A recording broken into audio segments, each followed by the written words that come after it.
शुभ अवसर पर। सबसे पहले तो मैं सभी महिलाओं को, माताओं बहनों को इस नवरात्रि के शुभ अवसर पर मैं बहुत बहुत शुभकामनाएं देती हूँ।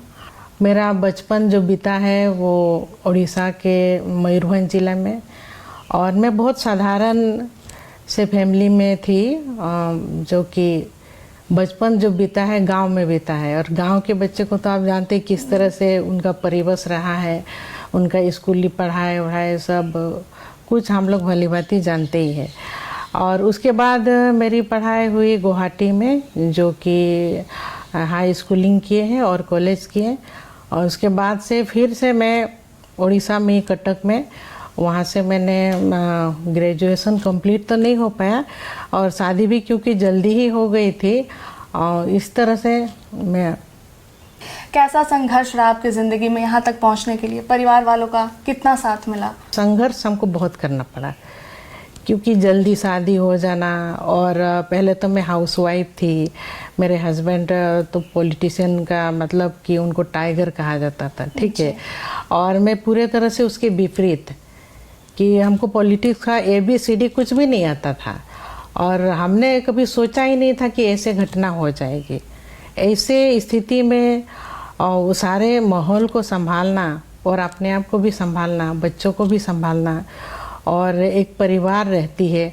लेकिन हम ये कहना चाहेंगे कि महिलाओं को जो है ना, आगे चल करके शुरू से ही जो है कि उनके सपोर्ट के बारे में अगर देखा जाए तो, अगर फैमिली सपोर्ट करती है तो बहुत अच्छी बात है, अगर नहीं करती है तो उसके लिए तो ज़िंदगी जो है कि पहाड़ के समान हो जाती है। तो हम ये कहेंगे कि इसमें हमने सपोर्ट भी जो है कि लड़कर ही लिए हैं।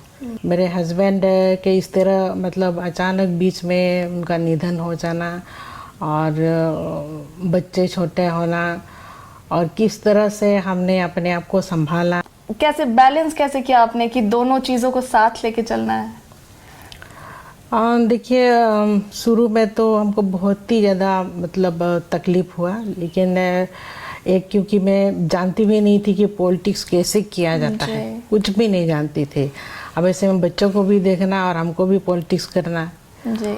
और ऐसी स्थिति में सपोर्ट हमको मिला कि 2 बेटी तो मेरे हॉस्टल में ही पढ़ रही थी उसी समय से, और मैंने उनका पढ़ाई जो है कि वैसे ही चालू रखा हॉस्टल ही में।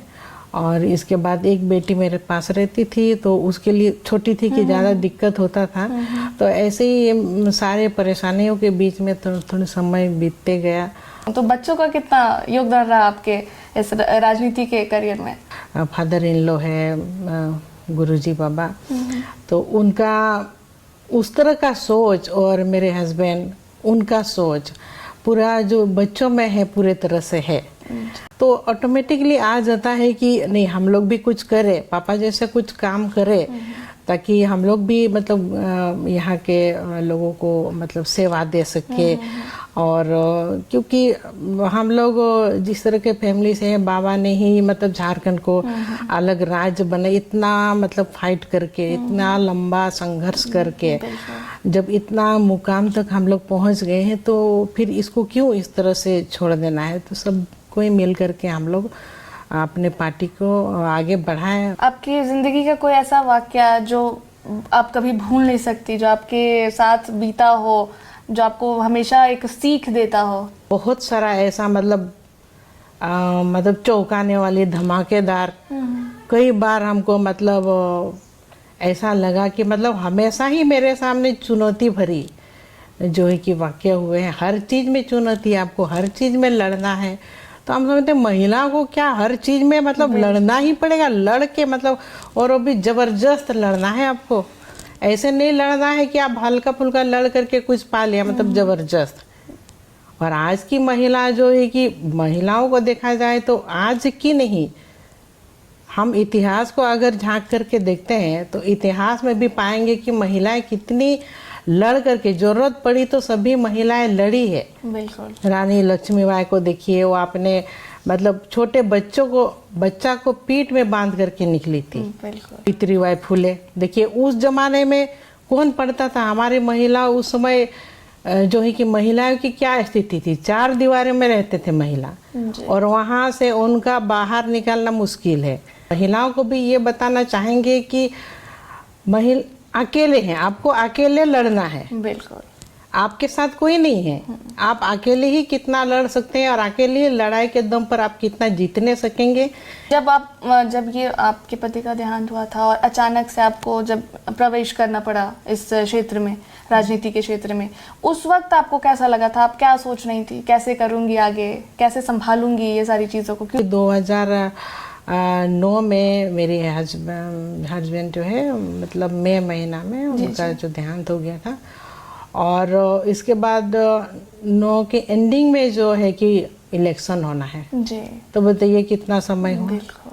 पूरा ही आपका जो है कि मेरा जो है कि दुखों का पहाड़ जिसको बोला जाए वो ख़त्म भी नहीं हुआ था कि हमको ये करना है, क्योंकि उनके क्षेत्र के जो हमारे जो जमा क्षेत्र से लोग हमेशा आते रहते थे, अब बीच बीच में हमेशा आने का दौरा उन लोगों का लगा हुआ रहता था, और उन लोग हमको कहते थे नहीं, आपको देखना चाहते हैं, उनकी जगह आपको देखना चाहते हैं। जब कोई भी आए तो यही बोलते थे, आप अगर मेहनत करते हैं, अपने पर विश्वास रखना है, तो आप मंजिल तो दूर नहीं होती, क्योंकि जीवन एक संघर्ष है, तो फिर तो हमको संघर्ष करना ही पड़ेगा, ऐसे भी संघर्ष करना पड़ेगा। अगर हम कुछ भी नहीं कर रहे होते तभी भी हमको संघर्ष करना है। महिलाओं के लिए कुछ ऐसा स्ट्रॉन्ग मैसेज, कुछ आप संदेश देना चाहे, या महिलाओं के लिए क्या कुछ आप करना चाहती हैं अपनी तरफ से? आज का समय में ये कहने को लोग कहते हैं कि महिलाएं जो कि देवी की रूप होती है, लेकिन समाज में देखा जाए तो महिलाओं के ऊपर जो है कि जैसे मणिपुर में घटना होती है कि उसको बयान करना बहुत मुश्किल है। अनुष्का, मैंने इसको देखते हुए जो है कि महिला आरक्षण पर, जैसे आरक्षण का मुद्दा है, महिलाओं को आरक्षण मिलना चाहिए कि महिला और ज़्यादा किस तरह से सशक्त हो लोकसभा में चाहे विधानसभा में। तो मैंने इस मुद्दे पर जो महामहिम राष्ट्रपति से मिले कि महिलाओं की आरक्षण को मतलब किस तरह से हम लोग 50% करें, ताकि महिलाएं जो है कि अपने अनुसार विधानसभा में और लोकसभा में कि कानून बनाए, कि सख्त से सख्त कानून बनाए हम लोग, ताकि महिलाओं पर जो अत्याचार हो रहा है, जुल्म हो रहा है, इसको रोका जा सके। लेकिन इत्तेफाक से बोले कि महामहिम राष्ट्रपति ने मेरी बातों को गौर से सुना।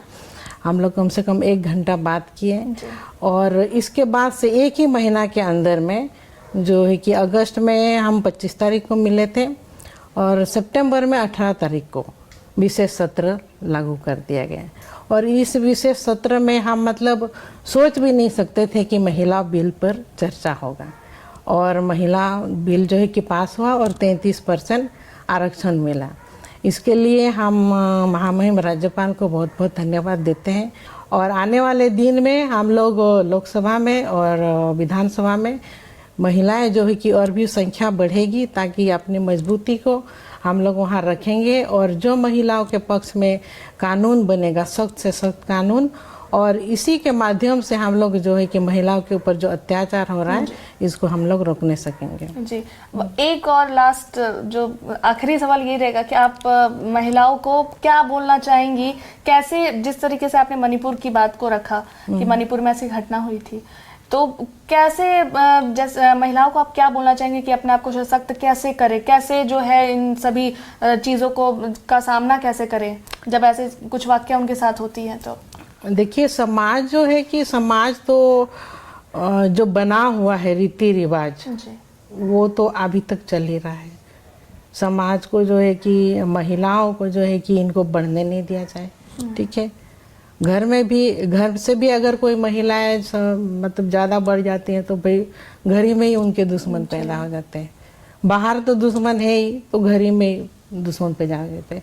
इसीलिए हम ये कहें कि वो अपना शक्ति को पहचाने, कहीं से भी महिलाएं कमज़ोर नहीं है, शक्ति को बस पहचानना है। हम ये बार बार कहेंगे कि आपका दोस्त कोई नहीं है, आपको अकेले लड़ना है, और अकेले में ही संघर्ष करके आप एक मुकाम तक पहुंच सकते हैं। जो आपको हासिल करना है, आप समझदार हैं, पढ़े लिखे, बहुत आजकल तो पढ़ लिख गए महिला, और जो जो गांव की महिला है वो लोग भी, जो बच्ची लोग हैं वो लोग भी अभी पढ़ रहे हैं, लेकिन अशिक्षित होना ही मतलब सबसे बड़ा दुर्भाग्य है। शिक्षित हो सभी महिलाएं, ताकि वो अगर उनके साथ अत्याचार भी हो रहा है तो वो अकेली निकल करके वो लड़ने सकती है अपने लिए। जितनी भी महिला है उन्हें अपनी शक्ति को पहचानने की ज़रूरत है, क्योंकि हम नारी हैं, हमारे अंदर जो शक्ति है उससे वो किसी से कम नहीं है, और वो बहुत ही शक्तिशाली शक्ति है हमारे अंदर, क्योंकि हमें भी जो है देवी का रूप माना जाता है, हम सभी महिलाओं को जो है देवी का रूप माना जाता है। तो कहीं ना कहीं हमें अपनी शक्ति को पहचानने की ज़रूरत है।